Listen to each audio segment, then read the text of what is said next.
Assalamualaikum warahmatullahi wabarakatuh.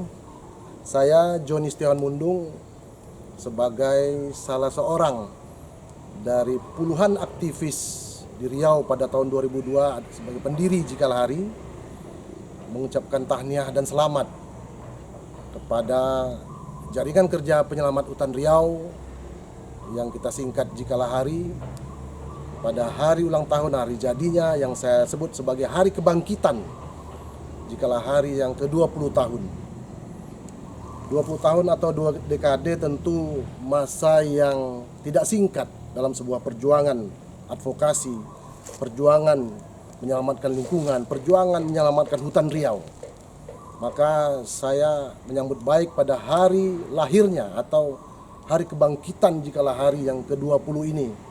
Jikalahari, saya sangat bangga sebagai salah seorang pendiri Jikalahari tetap eksis di kancah penyelamatan hutan di Riau, bahkan di Sumatera dan di Indonesia.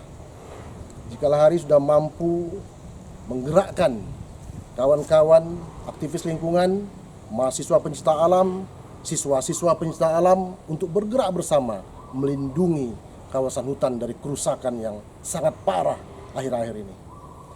Di awal pendirian dulu, Jikalahari ini adalah kami harapkan menjadi penjawab tanya dari advokasi yang kami sebagai Yayasan Betobo Agri Lestari waktu itu mengadvokasi masyarakat Talang Mama, suku asli Talang Mama dan suku asli Sakai. Maka yang sangat menderita di era-era tahun 2000-an dan 2002 ketika kami mendirikan itu adalah kerusakan hutan di masyarakat dan daerah adat, hutan adat Talang Mama dan Sakai.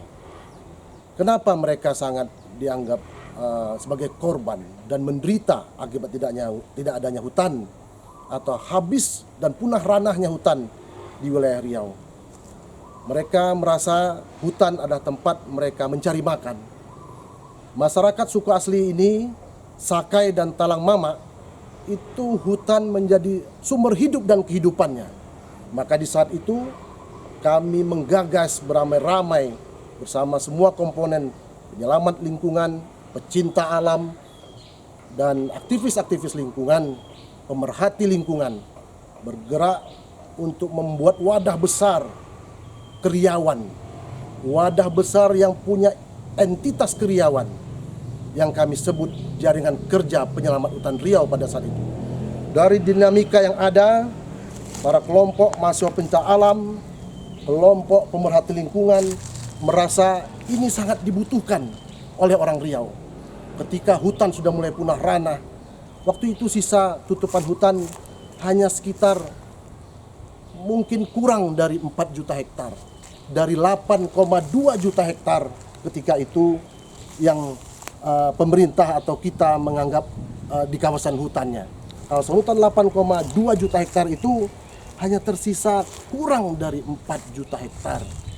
Tentu saja ini akan menimbulkan, pada saat itu kami merasa akan menimbulkan bencana besar ketika para biota, satwa, dan para penghuni hutan merasa terancam dengan hutan yang habis dan punah ranah. Di saat itu terjadi, di saat kami mendirikan Jikalahari, terjadi konflik antara masyarakat atau manusia dengan satwa gajah, manusia dengan harimau, yang konfliknya terus meningkat. Konflik perebutan lahan juga terus meningkat. Maka dari kegerahan, kegelisahan itu, dari suku-suku asli yang mengajukan pendapat dan advokasi yang kami lakukan, maka kami terasa membutuhkan sebuah kebutuhan konkret adanya Jikalahari. Maka 20 tahun Jikalahari ini sampai saat ini eksis Jikalahari berada di garda terdepan penyelamatan hutan Riau. Sebagai advokator, sebagai mediator, sebagai fasilitator, sebagai dinamisator, penggerak para kaum pergerakan di Riau. Tahniah, selamat Jikalahari, maju jaya. Saya bangga dengan Jikalahari. Fastabiqul khairat. Assalamualaikum warahmatullahi wabarakatuh.